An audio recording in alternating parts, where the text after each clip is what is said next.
Welcome to the World United. Welcome to the World United. Thank you, Kien. Thank you very much. So for enlightening us about the energy flow that happens through Tai Chi Qigong. So for the viewers, I just want to say, for those who do not know, Tai Chi can be called as moving meditation. Meditation in movement can be called as Tai Chi, the mother of all martial arts. And when Tai Chi gets repeated, it turns to Qigong. When Qigong gets repeated, it turns to the martial art. So all the martial arts emerge from the energy coming from the abdominal area. Okay, anyway.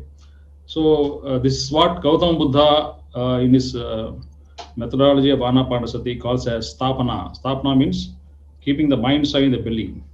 When you keep the mind's eye in the belly is called as Stapana. And from this point of view, all the martial art movements have emerged. So the black belt, which is worn on the abdominal area, that is where the source is located.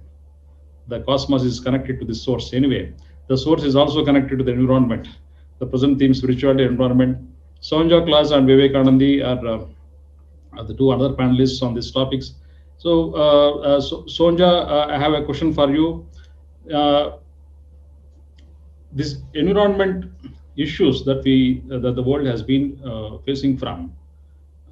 There's so many environmental issues related to the pollution of 5 elements, be it water pollution, be it air pollution, be it other element pollution. All these pollutions, how do you think people from spiritual aspect, people on the path of spirituality, people on the path of inner journey, just by closing eyes, how can these environmental issues be solved? How is it possible? How is you are going to actually connect your inner awakening with with environment, which is most important, because the world outside is nothing but environment. Other than human being, everything is called as biodiversity. Other than human being, everything is called as ecology or environment. So how this human being is going to be connected with other than human beings, otherwise called as environment? So human being is something which is not a part of environment now, as per the present context, as per the present world scenario.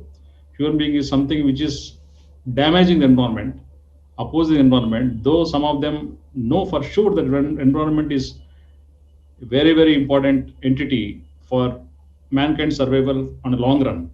How this inner awakening is going to be helpful in understanding environment, in understanding the environmental issues, and in the solution of all the environmental problems whatsoever in different forms of formats.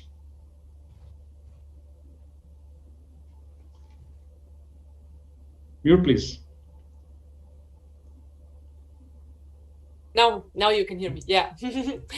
I would say the more and more people starting the journey inward, starting with meditation, starting with being connected with their pure soul, there is no way than feeling also the connection to the environment. So when we see on this indigenous people from which are really in a rural area, which are living like many thousand years ago, it was normal being with and in the nature.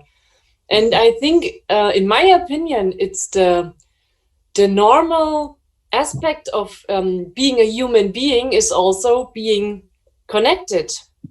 So in my personal aspect, it was really interesting, because also with food, the more it is industrial manufactured, so the less it is normal from nature, I cannot handle it. I had really a lot of problems with eating things, and it took me so long to recognize that these things I eat are so far away from the normal environment, from the normal nature, that my body don't like it.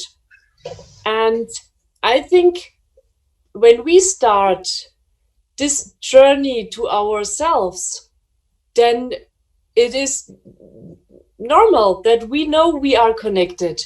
It is normal that we see the beauty of the surroundings, the beauty of blossoms, of insects, of bees, and that we are thinking of this, wow, how wonderful is it? And then it comes, okay, what will I eat? What will I buy? Is it good for me? And is it good for Mother Earth? And then I think, yeah, the rest is said. So that's what I said also, when we, because of this separation in so many aspects of our lives, this is the cue point that we don't feel disconnectedness anymore, but it's still there. It's like the source and the heartbeat is still there. Or our breath, we don't recognize it anymore because we are so rushed and we need to do so many things and we have so many plans and whatever, but it's there. And I think the same is with the environment. When we come back to our inner source, we come back to the connected world, and that everything is interconnected, and that Mother Earth is like our mother. And yeah, I think that's then nothing else we need to ask about. Thank you, Sonja, for wonderful insights. And you know, the Mother Earth, you are using the word Mother Earth, you know, it reminds me of sharing a few insights about what is Mother Earth all about. So the word mother, the origin of this word mother is from two languages. One is Latin, another is Sanskrit. In fact, Sanskrit is the source of many European languages and many other languages. So the mother came from Sanskrit matru. Matru means mother, the source. The very meaning of the word matru means source. And the other meaning of the word matter, mother, is matter, M-A-T-E-R, matter, from Latin, which again means mother. So yeah, M-A-T-T-E-R, matter, is also rooted from this word M-A-T-E-R, which means mother. That's why we are called it as Mother Earth. We don't call it as Father Earth, because fathers do not nourish. Mothers always nourish. So anyway, I have a question for you, Vivek. So you have been talking about 5G and all these things. You know, now we are talking to each other on the screens with so many Wi-Fi frequencies all surrounding us, and so many types of frequencies in the form of radio frequencies, so many type of TV channel frequencies, the mobile phone frequencies. It all emerges from 1G, 2G, now 5G, maybe 10G. We don't know what is going to happen in the future.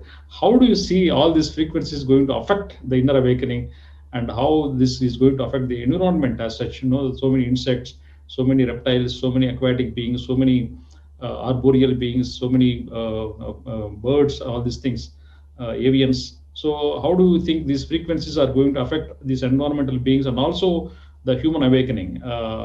Because your expertise is on 5G and all these frequencies. How do you see these frequencies as really useful or really damaging? And if it is damaging, what should be the solution, real solution for all these things?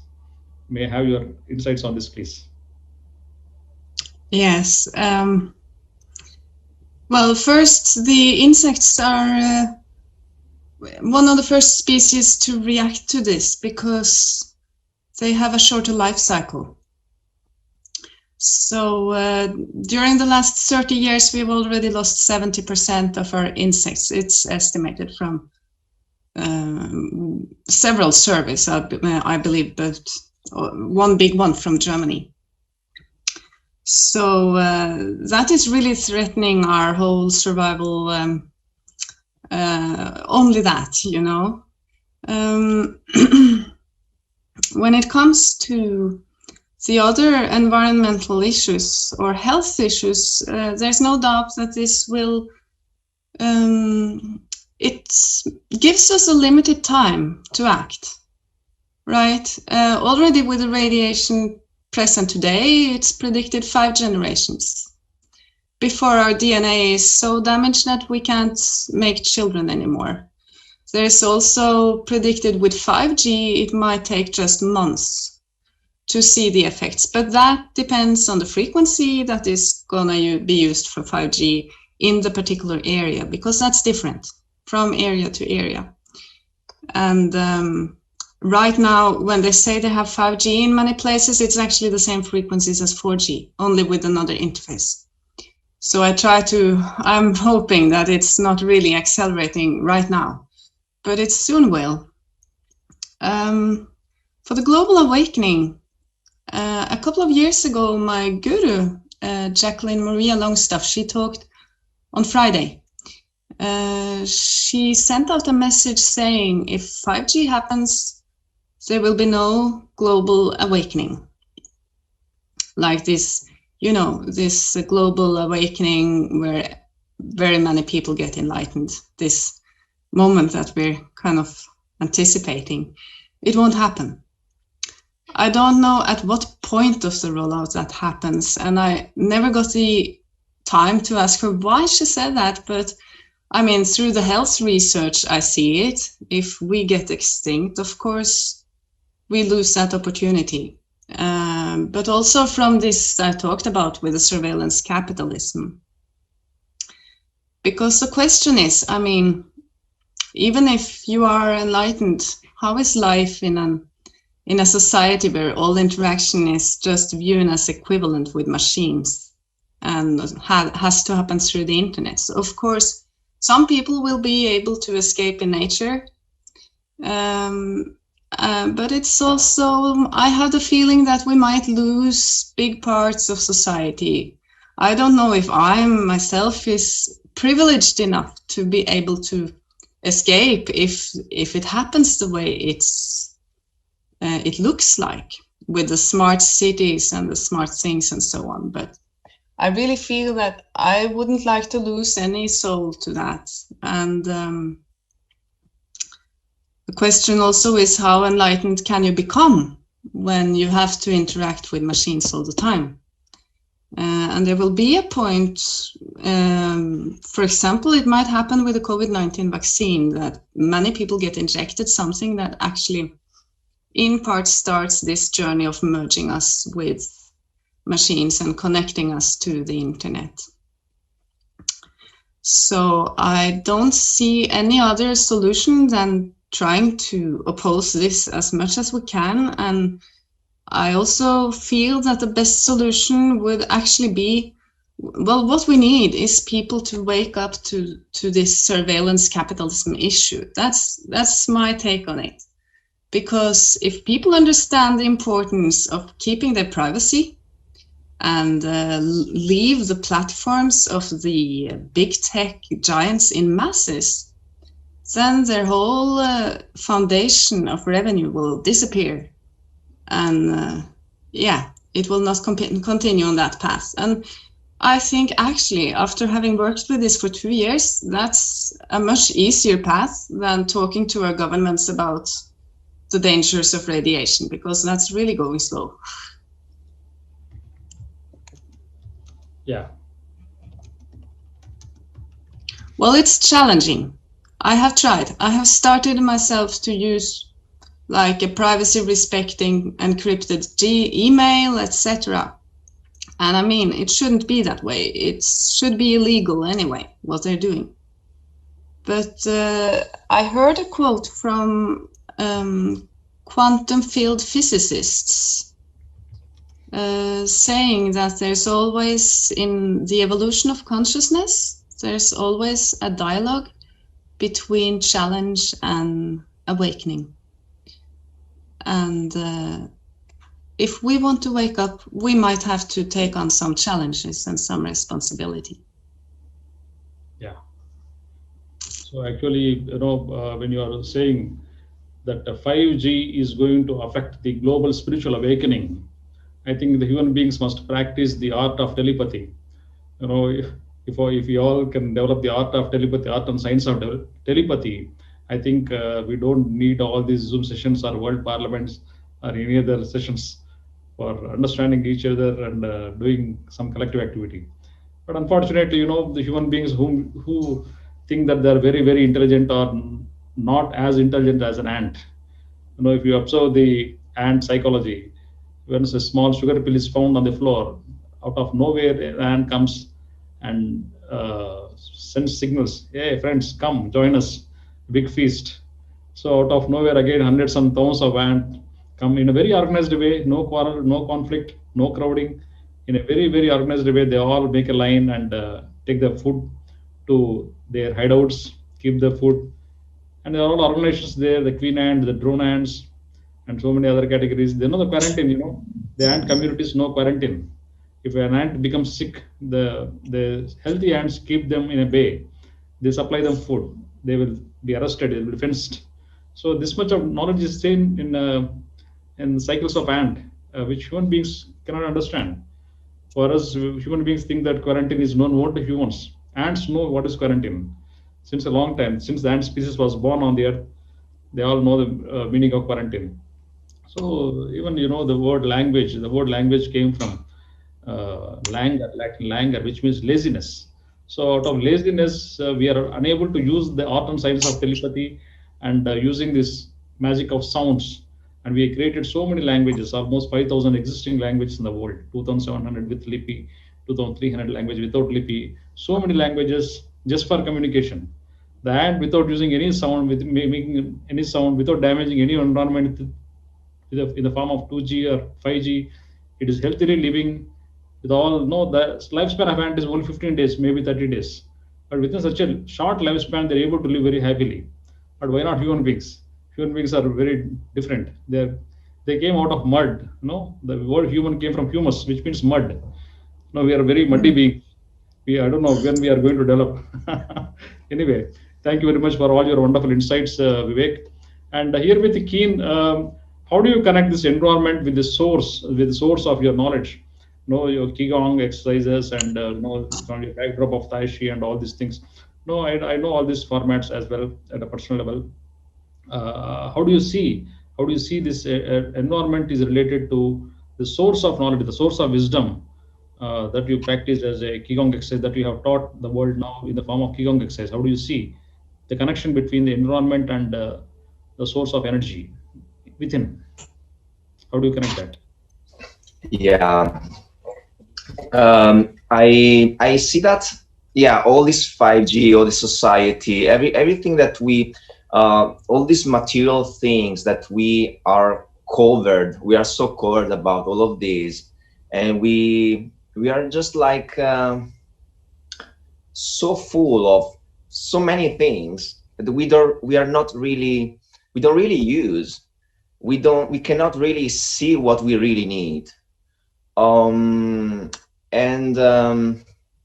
Yeah, Tai Chi, Qigong, this kind of energetic disciplines is just help you to connect more when you're making this movement, this slow movement with this energy. It's not only a dance, because everywhere you go, now I'm in France, but when I'm teaching in Italy, also I see many people that are just doing this movement, but they are empty. What I mean about with emptiness, it means that there's not something inside. You cannot feel the chi, you cannot feel the energy. Everything around us is full of energy, but if we are not here, if we are connected with the Wi-Fi, with the 5G, with the problems, with the COVID or whatever, we cannot feel this energy. And Tai Chi Qigong is something that actually you can do it, yeah, in the park, in 1 hour per week, but actually you can do it whenever you want. It's not only about Tai Chi, because Tai Chi actually, we call that as a discipline, but as the Chinese are explaining, Tai Chi is, the Tao, the Tao, the round thing, which is like one part is black, the other part is white. This is Tai Chi. Tai Chi, it means the maximum polarity. It means it's want to express the meaning of the life, which is made of yin, yang, which is made of two parts, good and bad, let's say, we don't have to choose one of these parts. We are both. We are both. Okay, but the quantity is different. So when we choose, we are not choosing only black or white. We are choosing, let's say, the more quantity of one part.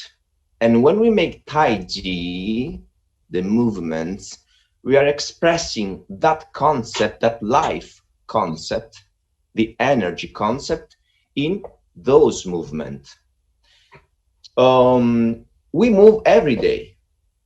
When we cook, we go to work, we speak with a person, we move, okay? When we move, we are used to move our body in an empty way, which means we are not here. I just tell you, yeah, we are not here. If you move, let's say, in that way, in the Tai Chi way, you are moving something. When we are doing this kind of training with another person, you push another person, this kind of connection, you can see it properly. It's not only you feel it. It's effective. You push a person and you push with your muscle, you cannot push him. You push the person with the energy, you can push him. So with the energy, with the environment, it's very important to apply what the Chinese people that practice Tai Chi are calling Yi. Yi is kind of, I connect with what you just said, Dr. Yugandhar. Yi in Chinese is made of, the first part of the character is sound. The second part is heart, Xin. The part of sound is also connected with the two layers. So it's very complicated. You have to reach this sound, it's very inner. And there is also the sun, the light. What does it mean this? That when we do, to be here, to be connected, to express our energy, we need first our heart. We need to go deep somewhere. We don't know where, but yeah, let's say now somewhere, okay? And we need to use another ingredient of this cake, let's say, is also the light. We are made of light. Everything is made of light. So whenever we move, whenever we walk, there's also walking meditation, let's say. Okay, if we walk and every step we take, we are there. We are putting that intention, that heart, that light, that sound there. We are connected with everything, and maybe those 5G energies, or maybe those negative energies of other person, maybe are influencing us not that much.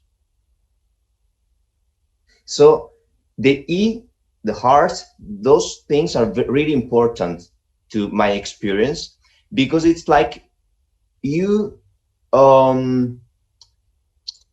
vibration, your energy is getting higher. And if it's getting higher, those bad vibration cannot influence you so much. Yeah. So thank you very much, Kien, for connecting from your perspective of understanding Qigong, Tai Chi, and the energy flow with the environment, because the environment is full of energy, rich of energy. So what is within is what is without, and what is without is what is within. So there's nothing like a muscle energy or bone energy or anything type of individual liver energy or anything, but it's all energy, one and the same. So how we can use it, how we can get to its source of it, how we can exploit it is up to oneself, one's awakening, one's understanding, one's wisdom. Thank you very much, all the panelists, Sonja Claus, Vivek Anandi, and Kien. Thank you very much. Here with a word of appreciation to Kien. How should I pronounce your name? Kien? Win, like the verb to win, win, que, Kien. Win, where Yan? Okay. Yeah, Kien is okay. It's okay. So please understand it as when you yan. Okay. Win, que, Kien. Yeah, correct. Okay. Thank you very much. Thanks for being an esteemed speaker for the World Parliament on Spirituality, the 3rd edition, Europe chapter. Thank you very much, team. My pleasure. Also, a word of appreciation to Vivek Anandi for your wonderful presentation on 5G, the spiritual environment theme. Thanks once again for being an esteemed speaker for the Europe chapter of the World Parliament on Spirituality. Thank you very much, all the panelists, Sonja Claus. Thank you very much, and all the previous session speakers. Herewith we close the session of track 1, day 3 of the World Parliament on Spirituality. And tomorrow, the Central European timings have been, need to be adjusted because of daylights, change in daylights. So please adjust yourself. There is some issue of daylights today. Some of the speakers joined a little late. So tomorrow, please adjust your timings. It is a little 1 hour. It moved ahead. Even India also, it is going to be at 1:30 p.m. So with this, I thank once again the panelists, the speakers, Sonja Claus, Vivek Anandi, and Kien. Thank you very much. Thanks for and please stay tuned. Let us be united. Thank all of you. For rest of our lives and rest of the coming lives as well. So thank you very much.